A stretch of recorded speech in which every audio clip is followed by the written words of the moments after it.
Monsieur le ministre de l'Intérieur, la parole est à vous. Merci.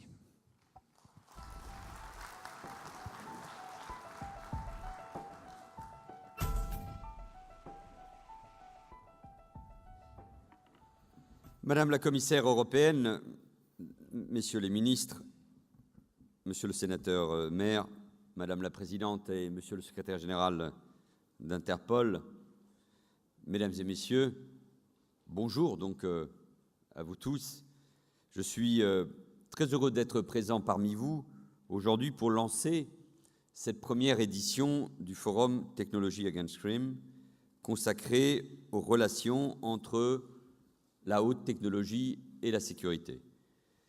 Cette initiative, et je tiens à en remercier tous les organisateurs, m'a semblé répondre à un besoin largement ressenti en France, dans l'Union européenne, mais bien sûr dans le reste du monde également.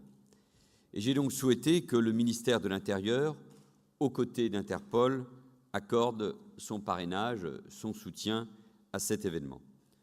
Nous retrouver à Lyon, et je remercie le sénateur maire Gérard Collomb, n'est pas fortuit, cela vient d'être dit déjà.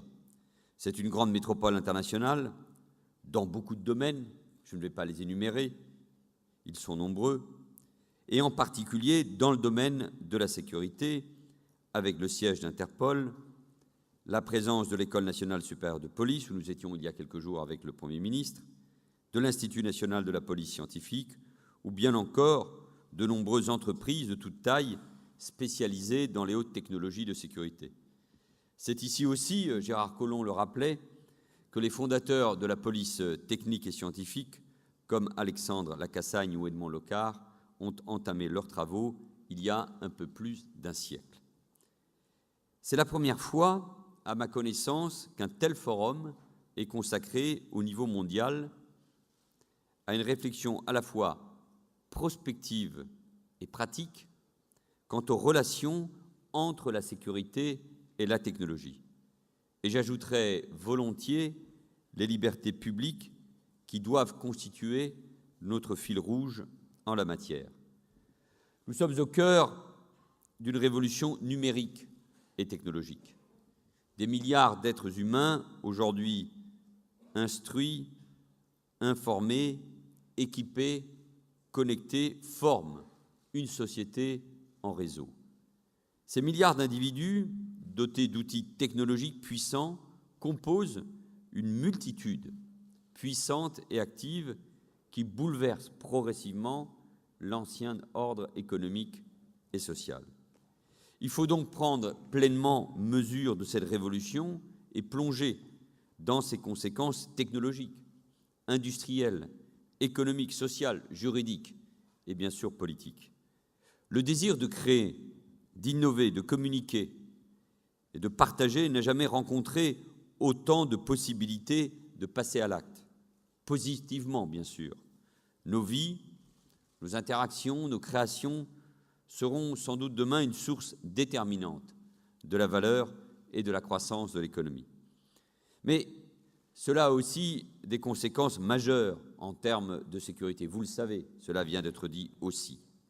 Des conséquences qui ne sont pas univoques d'ailleurs, comme vous l'avez souligné au cours déjà de cette première table ronde avec Koen Bon-Huy, Michael Chertoff et Gilles de Kerchove.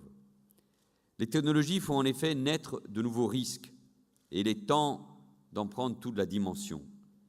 Cybercriminalité, détournement des identités, diffusion de messages de haine ou de radicalisation, piratage des systèmes d'information dans la perspective de détruire, de paralyser, d'affaiblir des États ou des organisations.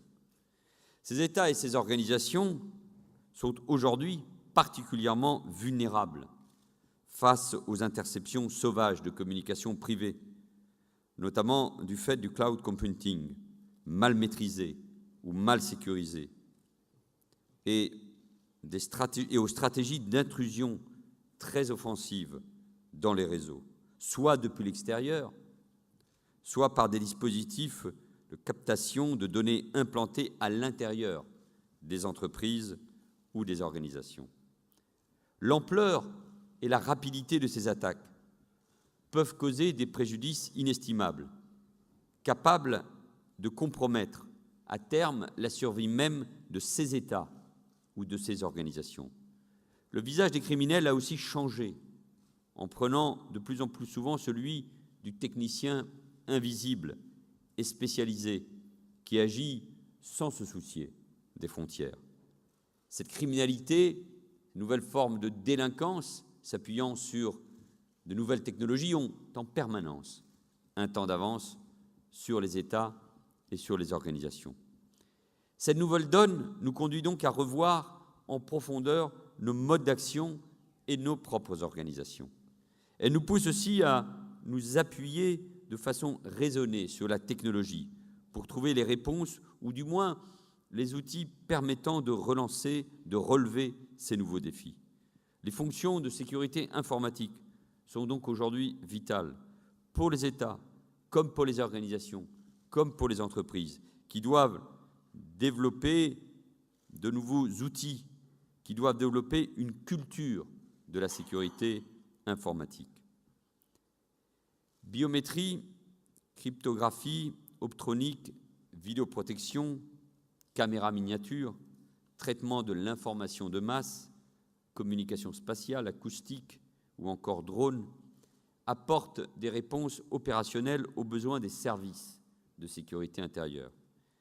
Ils apporteront plus encore demain l'essentiel des marges d'amélioration qualitative ou quantitative de l'offre de sécurité. Le ministère de l'Intérieur français, à sa dimension, a su prendre le virage technologique en développant ses capacités. Dans le domaine de la biométrie, avec les fichiers FAED et FNAEG, dans le domaine de la vidéoprotection, mais il y a encore beaucoup à faire, avec l'appui aux collectivités locales et des entreprises publiques ou privées, dans le traitement automatisé des données, avec par exemple le développement de la lecture automatique des plaques d'immatriculation, je pense au système LAPI.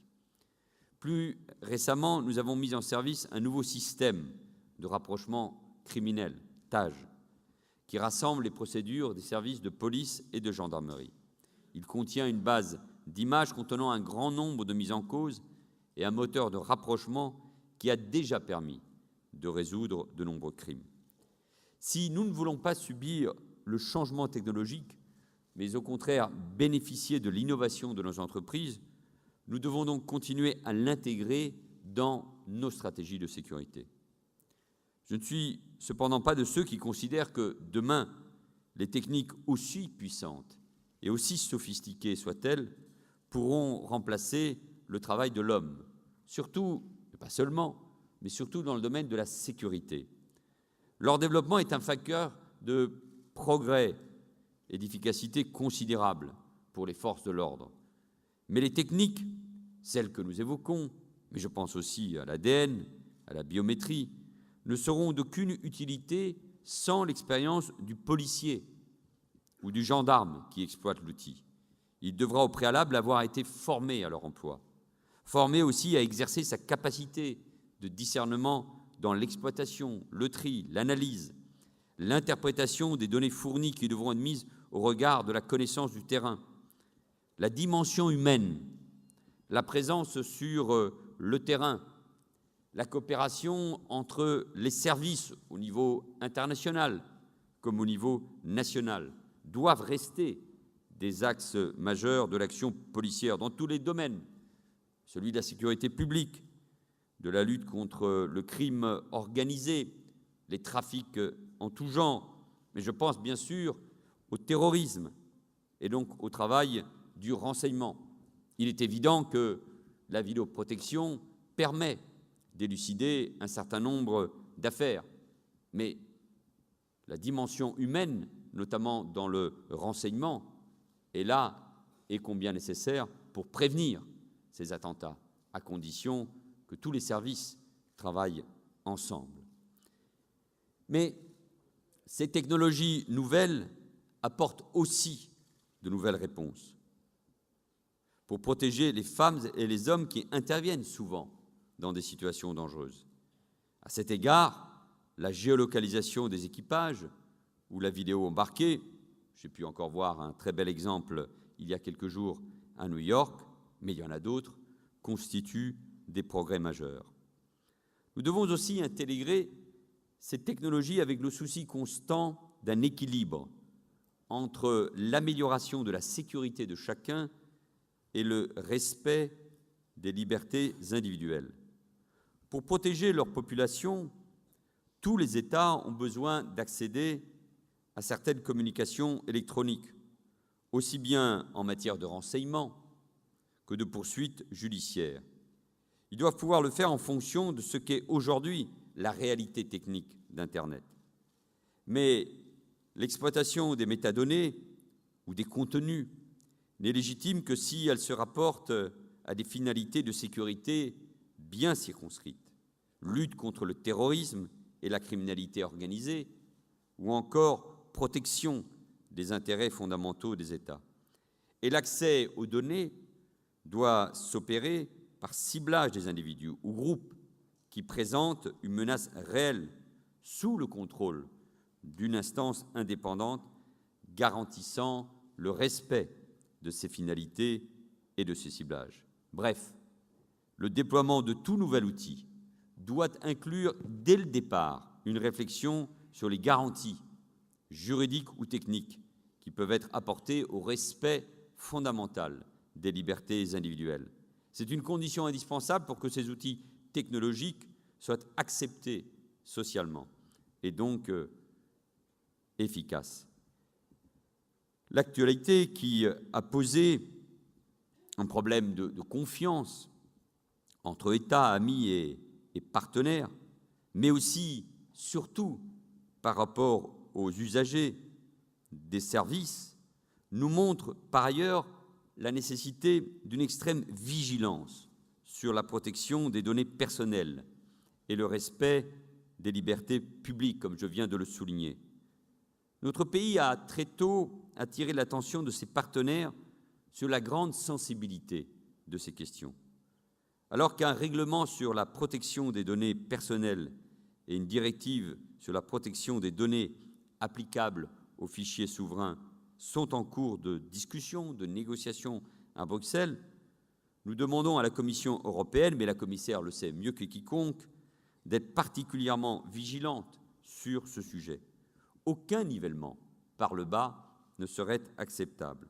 Nous souhaitons que la législation européenne s'applique à toutes les sociétés qui fournissent leurs services en Europe et que les citoyens puissent avoir la garantie de pouvoir s'adresser en toutes circonstances à une autorité de protection compétente dans leur pays. Nous avons besoin de développer ces nouvelles technologies pour lutter contre les menaces. Mais ces nouvelles technologies doivent recevoir la confiance de nos concitoyens. Mesdames et messieurs, la France a la chance de disposer de forces de l'ordre dont la compétence et le professionnalisme sont reconnus bien au-delà de nos frontières. Et je pense que beaucoup de ministres présents ici, et je les salue de nouveau, pourront en attester. Elle a aussi la chance de disposer d'un tissu industriel dynamique, et pas seulement à Lyon, mais beaucoup à Lyon, et à la pointe de l'innovation dans le domaine des industries de sécurité. Enfin, elle a fait le choix de soutenir sans réserve la recherche et l'innovation. Je crois qu'elle dispose donc des atouts indispensables pour réaliser un mariage harmonieux que j'appelle de mes voeux entre l'innovation technologique et la sécurité. Des échanges existent entre l'ensemble de ces acteurs.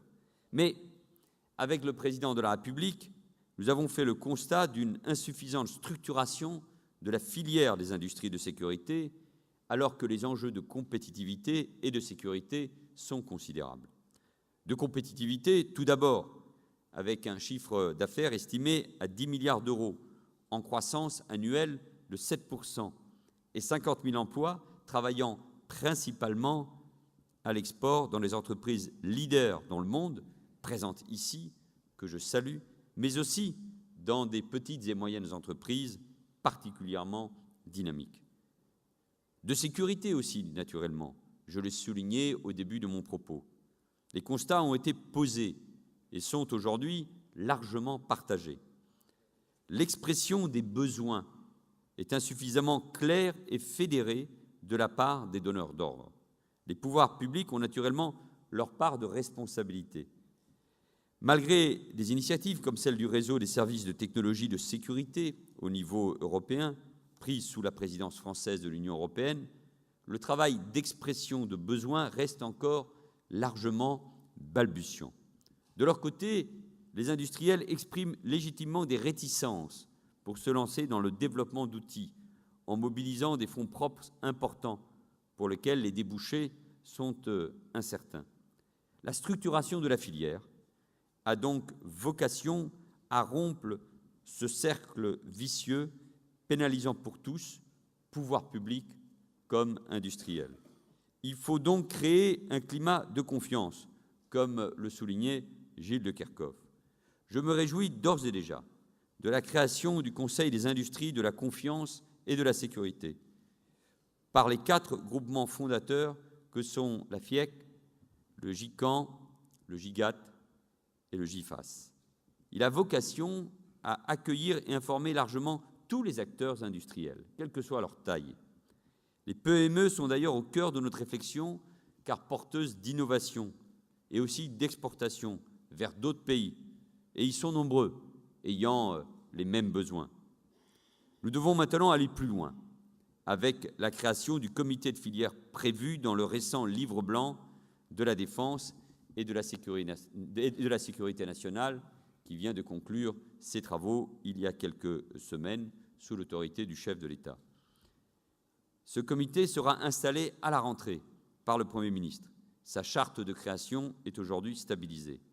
Il aura pour mission de développer une vision prospective des besoins, d'identifier des technologies critiques et les domaines sur lesquels une action concertée des industriels, des organismes de recherche et des pouvoirs publics est indispensable, ou bien encore, il aura pour vocation de mobiliser des financements et de développer une politique de soutien à l'exportation que je veux personnellement soutenir et accompagner. Pour ce qui concerne plus particulièrement le ministère de l'Intérieur, j'ai d'ores et déjà identifié, il y en a d'autres bien sûr, mais au moins 3 défis majeurs pour les prochaines années. La modernisation des réseaux de radiocommunication avec l'intégration de l'image au-delà de la transmission des seules données vocales. Le déploiement ensuite d'une nouvelle génération de vidéoprotection intégrant l'intelligence artificielle et les moyens d'exploitation rapide de très gros volumes d'images. On me conseille d'aller regarder les exploits d'une de nos grandes sociétés à Mexico. La modernisation, enfin, des équipements de protection des forces de sécurité qui devront demain intégrer de nouveaux matériaux, des capteurs intelligents et des moyens de communication.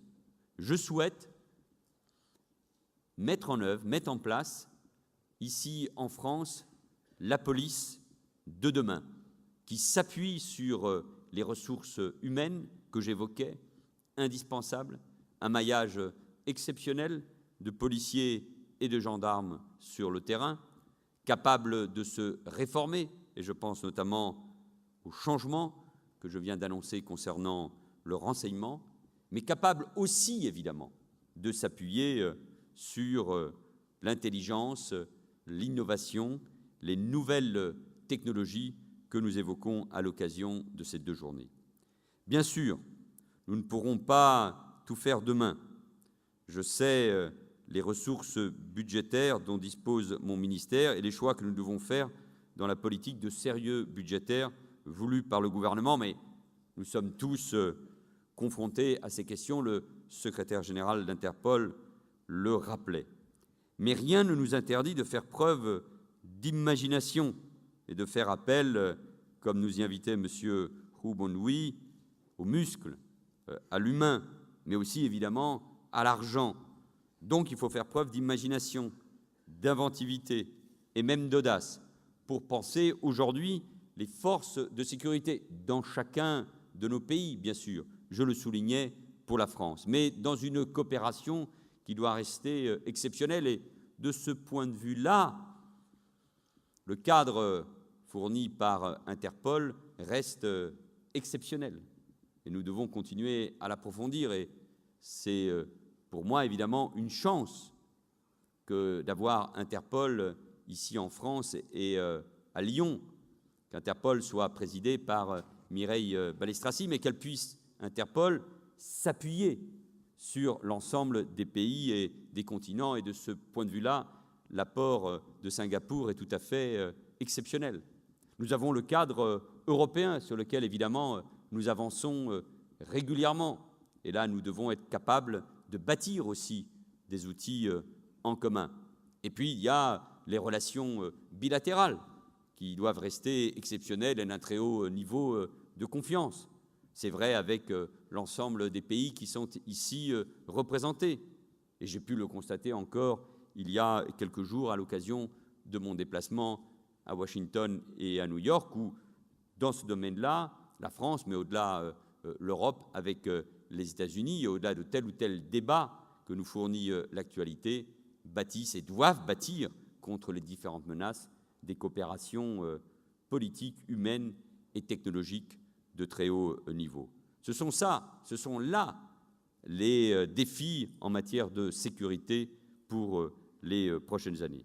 C'est aujourd'hui que nous préparons nos résultats de demain et je souhaite que ce forum, qui est le premier, mais qui ne sera effectivement pas le dernier, je souhaite que ce forum puisse, pour la France, comme pour les autres pays représentés ici, avec le soutien des entreprises, en réalisant cette coopération entre les États, les organisations et les entreprises privées, coopération qui doit être exceptionnelle, et ce forum de Lyon doit lancer une véritable dynamique. Je souhaite donc que ce forum puisse y contribuer activement. Je vous remercie.